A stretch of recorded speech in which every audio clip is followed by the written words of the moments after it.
जय हिंद साथियों, मैं चंदा। आज हम क्लास 6 के NCERT का चैप्टर नंबर 4 जो है क्या बताती है किताबें और कब्रें, इसके बारे में जानते हैं।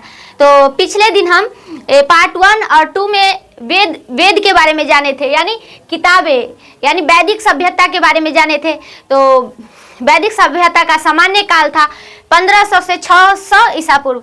उसके बाद हम वेद के रचयिता के बारे में जाने थे और उसके बाद वेद के प्रकार को जाने थे, वेद के ब्राह्मण ग्रंथ और धार्मिक पुरोहित के नाम को बारी बारी से जाने थे। उसके बाद चलिए आज हम कब्रें यानी महापाषाणिक कब्रें के बारे में जानेंगे। तो महापाषाणिक कब्रें क्या होता है इसके बारे में जानते हैं।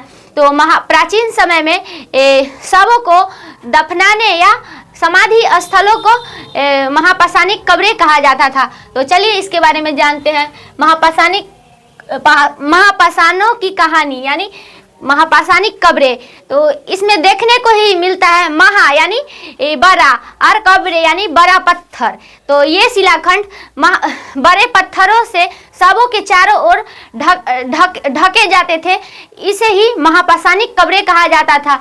तो महापाषाणिक कब्रें बनाने की प्रथा लगभग 3000 साल पहले प्राचीन मानव द्वारा शुरू किया गया था।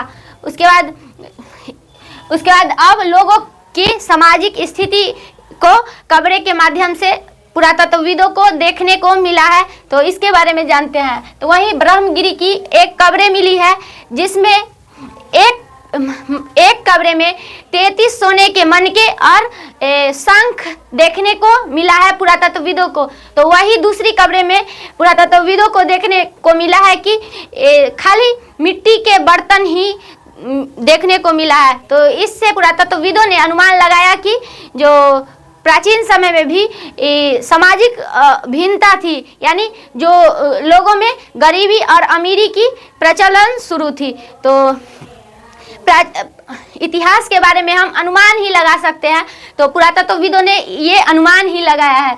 उसके बाद एक और कब्रों को देखते हैं जो इनाम गांव के एक विशिष्ट व्यक्ति की कब्रों को पुरातत्वविदों ने देखा है। तो चलिए देखते हैं इनाम गांव कहाँ है और ये किस जगह पर स्थित है, यहाँ से क्या क्या मिला है, सबों को इनाम गांव में कैसे दफनाया जाता था।